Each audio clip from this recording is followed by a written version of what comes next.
여러분 새해 어떤 목표를 세우고 시작하셨습니까? 젤리 롤이라고 하는 미국 가수가 있는데 사진을 한번 보여드리겠습니다. 체중이 무려 245kg, 키는 183입니다. 대단하지요? 이 사람이 작심을 하고 살을 뺐는데 83kg나 뺐습니다.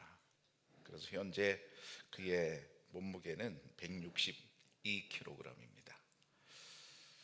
이렇게 변했습니다.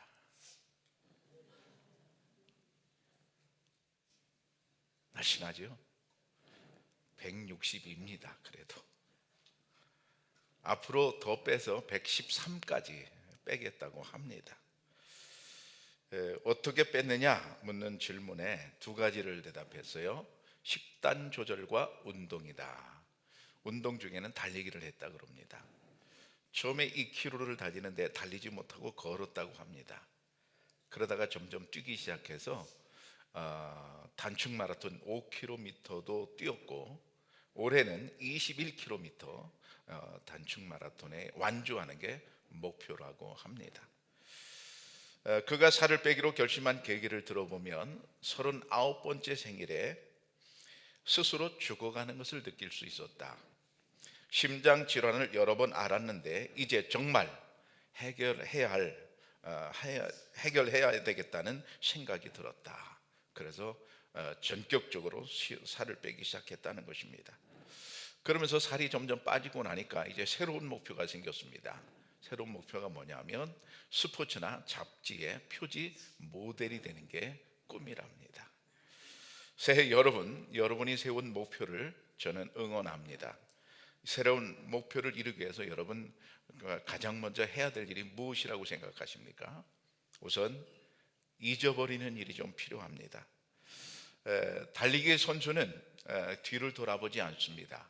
물론 마라톤을 뛸 때 초기에는 뒤를 힐끔힐끔 보면서 상황을 파악하고 작전을 변경할 수 있습니다.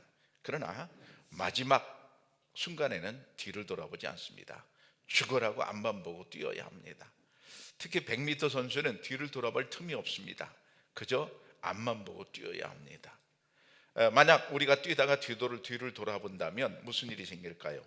속도가 줄을 수도 있고요, 방향이 잘못될 수도 있습니다. 우리 인생도 그렇습니다. 뒤를 이제 잊어버려야 되는데 오늘 말씀에 이렇게 되어 있어요. 뒤에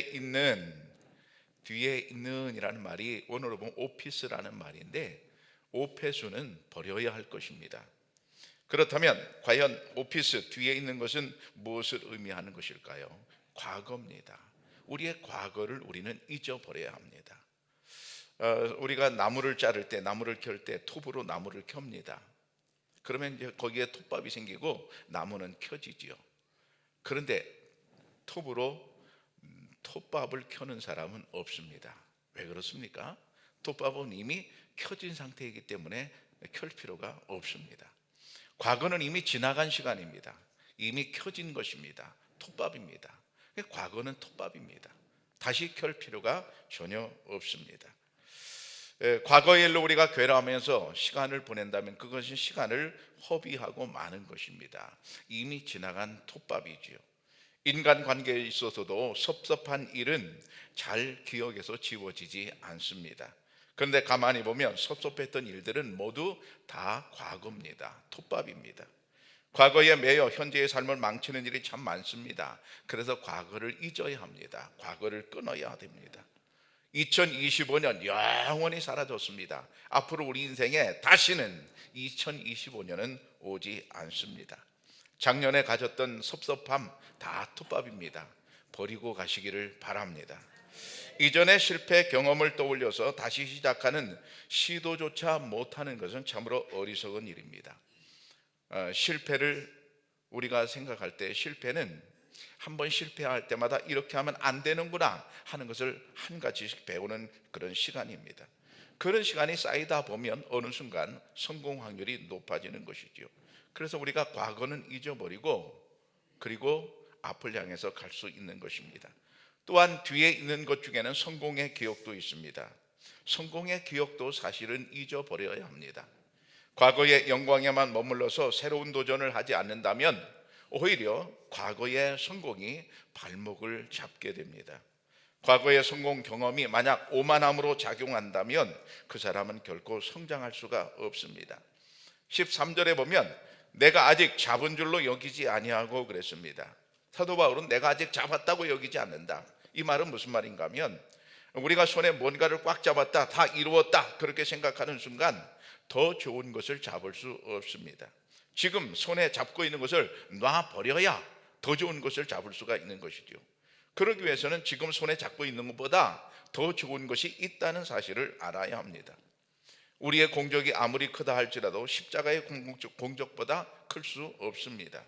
십자가의 보혈의 은혜를 충분히 알게 되면 우리는 과거의 공적을 다 버릴 수가 있습니다. 어느 그룹 회장이 며칠 전에 새해 경영 전략 회의에서 5가지를 잊어버리라고 얘기했습니다. 첫 번째, 나이를 잊어버려라. 두 번째, 고향을 버려라. 세 번째, 학력을 버려라. 네 번째, 국적을 버려라. 다섯 번째, 성공의 기억을 버려라.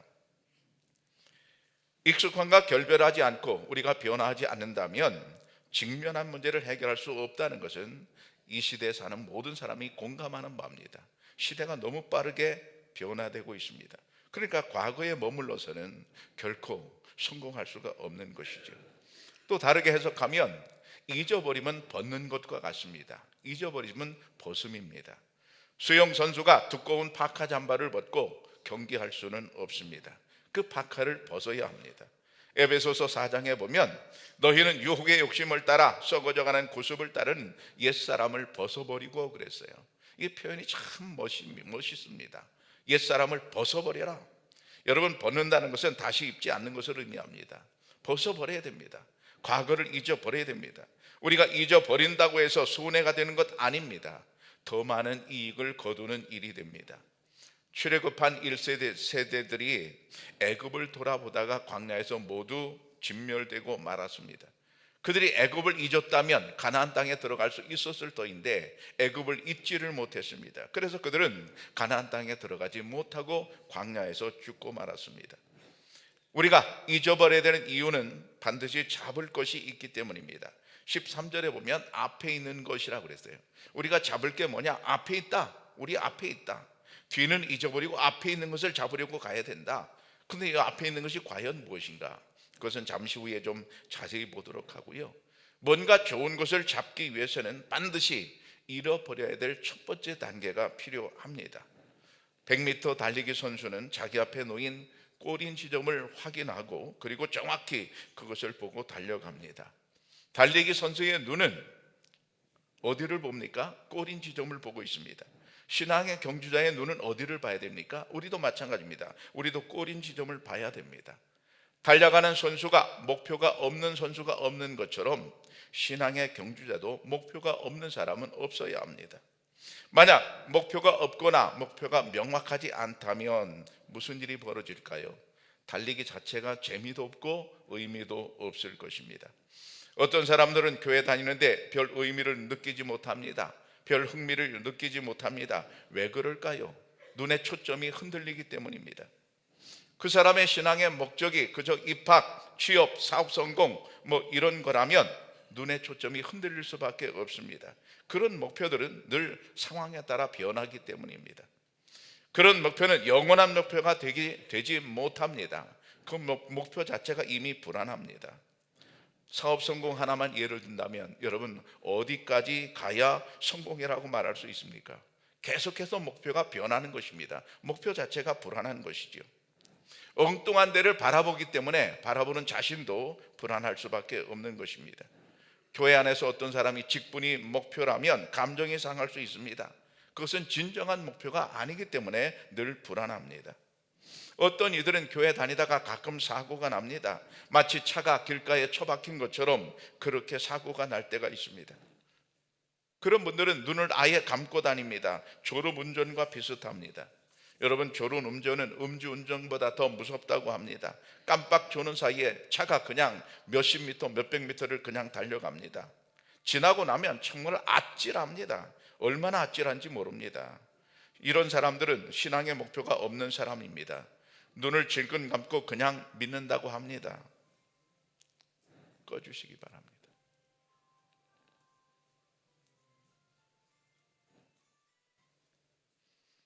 고마워요. 고마워요. 신앙의 목표가 없기 때문에 그냥 눈을 질끈 그냥 믿습니다. 그냥 그렇게 생각하고 갑니다. 그런 신앙은 좀 어떻게 될까요? 이리 휩쓸리고 저리 휩쓸립니다. 사건마다 흔들흔들합니다. 그래서 방황합니다. 그래서 신앙생활이 어떻게 하는 것인지 잘 모르고 그냥 그렇게 지나갑니다. 그러므로 신앙에 달리기에는 반드시 바라볼 목표가 분명히 필요합니다. 눈을 크게 뜨고 그 목표를 바라보시기를 바랍니다. 그렇다면 나는 지금 무엇을 바라보고 있는지 우리는 다시 한번 점검해 봐야 됩니다. 우리의 목표는 무엇입니까? 바로 예수 그리스도가 우리의 목표인 줄로 믿습니다. 그리스 로마 세계에서는 운동 경기에서 이긴 자에게 면류관을 주었습니다. 나뭇잎으로 면류관을 만들어서 마라톤 우승한 사람에게 머리에 씌워줬습니다. 반드시 상이 있죠. 세상에 무슨 이제 운동 경기든 우승한 사람에게는 상이 있는 법입니다. 요즘 저도 그렇고 여러분도 깜짝 놀랄 만한 선수가 한 사람 등장했죠. 바로 안세영이라고 하는 배드민턴 선수입니다. 자세히 찾아보니까 이 사람이 2002년 2월 5일생입니다. 아직 2월 달이 되지 않았어요. 그러니까 지금 나이가 23살입니다. 몇 살이라고요? 23살입니다.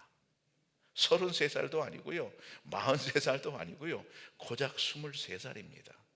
그런데 세계 여자 배드민턴 계에서는 더 이상 이 사람을 이길 적수가 없다고 말합니다. 원래 그런 선수였습니까? 아닙니다. 춘희페이 선수와 7번 싸워서 7번 계속 내리졌습니다. 7패를 했던 상황이었습니다. 그러면 어떻게 이겼습니까? 이기려고 얼마나 애를 썼겠어요. 남자 선수들과 연습을 했다고 합니다. 스피드도 더 올리고 체력도 더 올리고 그렇게 해서 남자들과 연습했다고 합니다. 어쨌든 이겼습니다. 한번 이기고 나니까 자꾸 이기게 되었고 지금 14전 14패 동률을 이루게 되었습니다. 여러분, 안세영 선수가 이룬 업적을 보면 너무나 대단한데 살아있는 전설로 이제 불려질 만한 그런 이제 길을 가고 있습니다.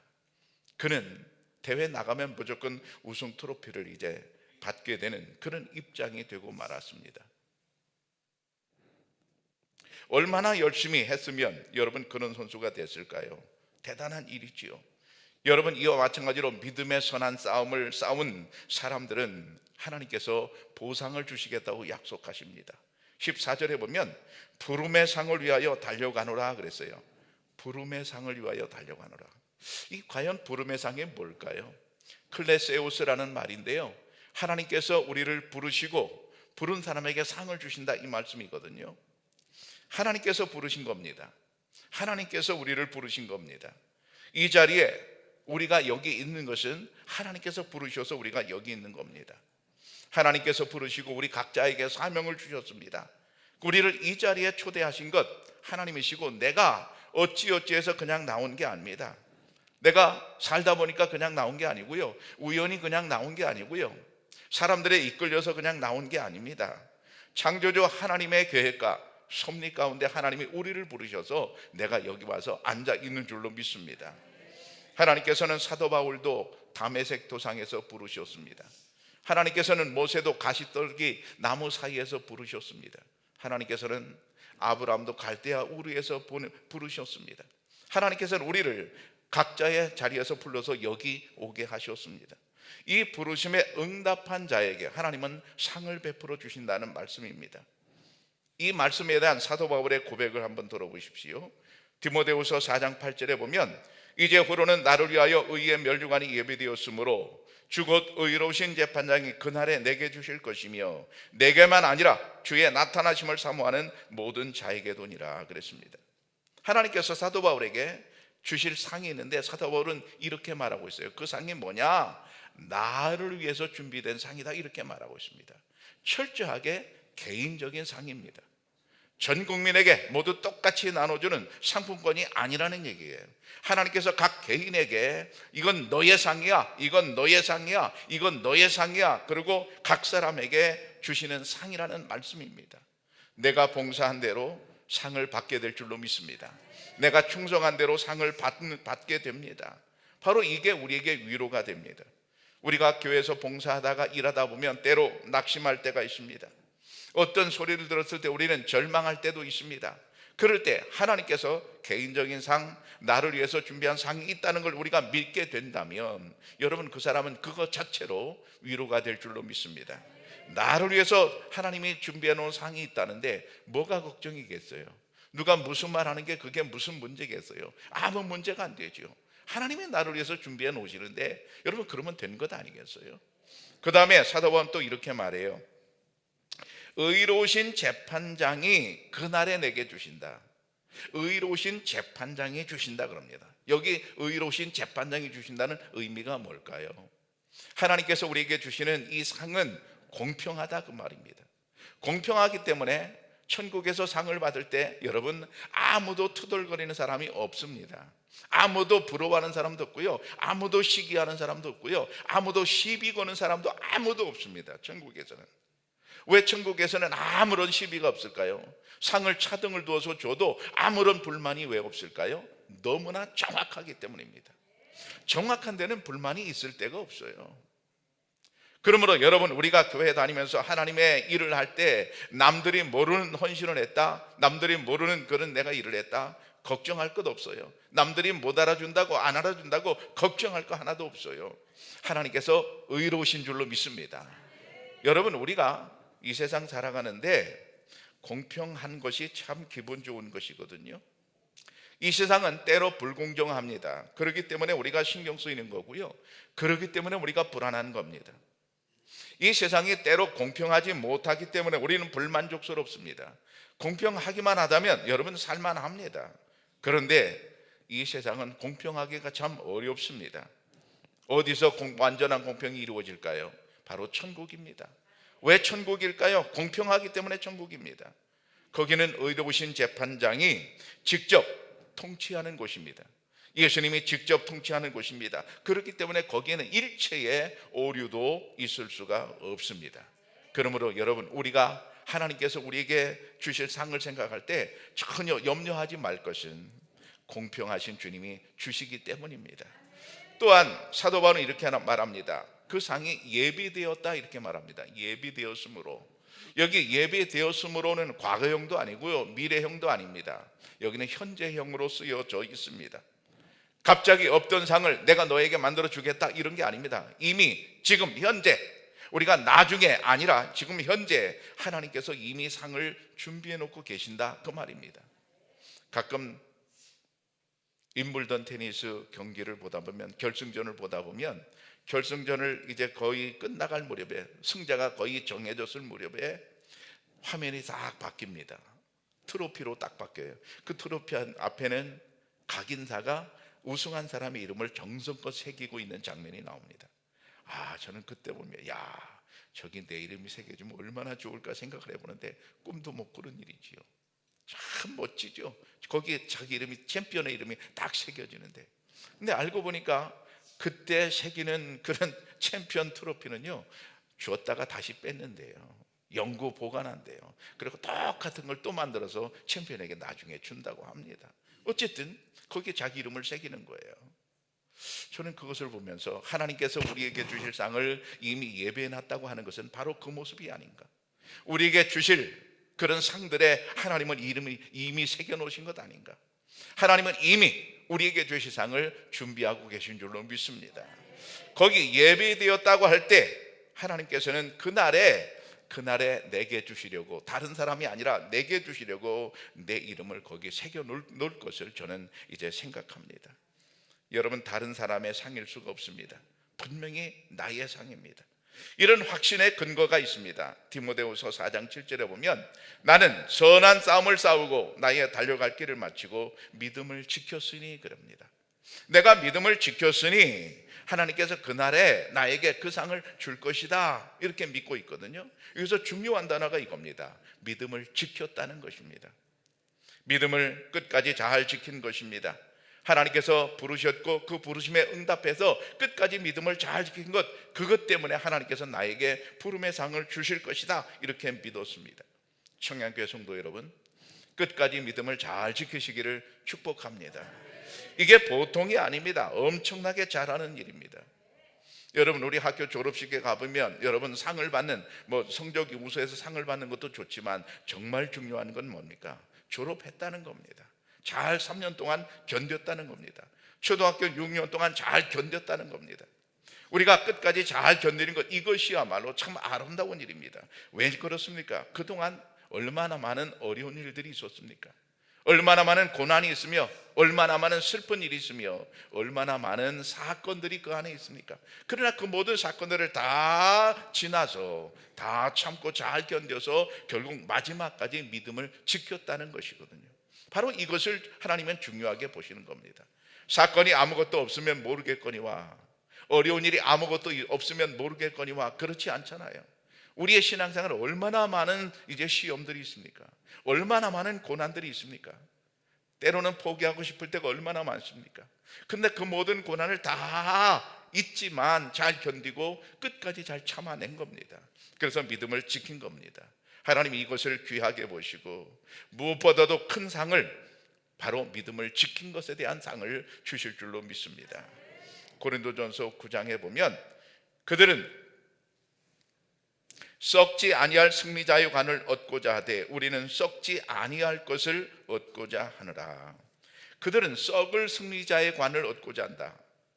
그때 고대 로마 시대에 운동 경기를 할 때 마라톤을 하게 되면 나뭇잎으로 이렇게 월계수로 만들어서 면류관을 씌워줬습니다. 그러면 그게 얼마 안 가면 그 나뭇잎이 다 사그라질 것입니다. 썩어질 것입니다. 여러분, 그 썩어질 것들, 여러분, 그것들을 세상에서 바라보지만 사도 바울의 말은 우리는 그게 아니다. 우리는 썩지 아니할 것을 바라보고 간다. 여러분, 썩지 아니할 면류관이 우리에게 있는 줄로 믿습니다. 이 사실을 믿는다면 여러분, 이 믿음이 오늘의 나를 이렇게 신앙생활을 잘 할 수 있도록 만들어 줍니다. 이 믿음이 있느냐, 이 믿음이 없느냐는 차이가 굉장히 큽니다.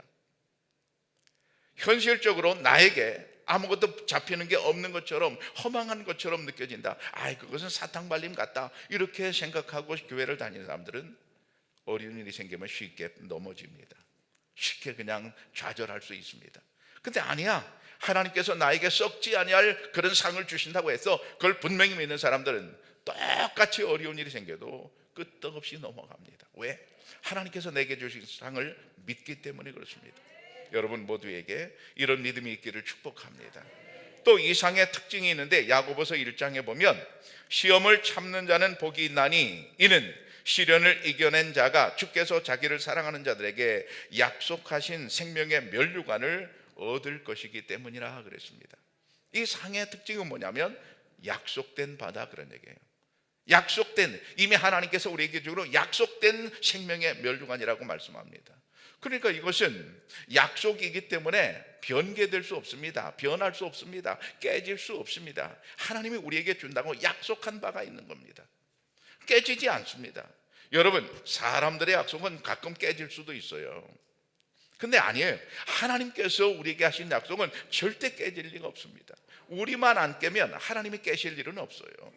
그러므로 하나님께서 우리에게 예비하신 그런 이제 그 상은 하나님의 약속으로 말미암아 반드시 우리에게 이루어질 줄로 믿습니다. 그런데 누구에게 약속하신 거냐, 이렇게 되어 있습니다. 자기를 사랑하는 자들에게. 하나님은 자기를 사랑하는 자들에게, 하나님을 사랑하는 자들에게 이 상을 약속해 주셨다, 이렇게 말씀하고 있어요. 우리는 모두 하나님을 사랑하고 있잖아요. 그래서 오늘 여기 와서 예배하고 있잖아요. 우리가 이런 사랑을 끝까지 계속할 때 하나님은, 그래, 너가 끝까지 나를 사랑했구나, 알았어, 내가 약속대로 이루어줄게. 그리고 약속대로 하나님이 이루어주실 줄로 믿습니다.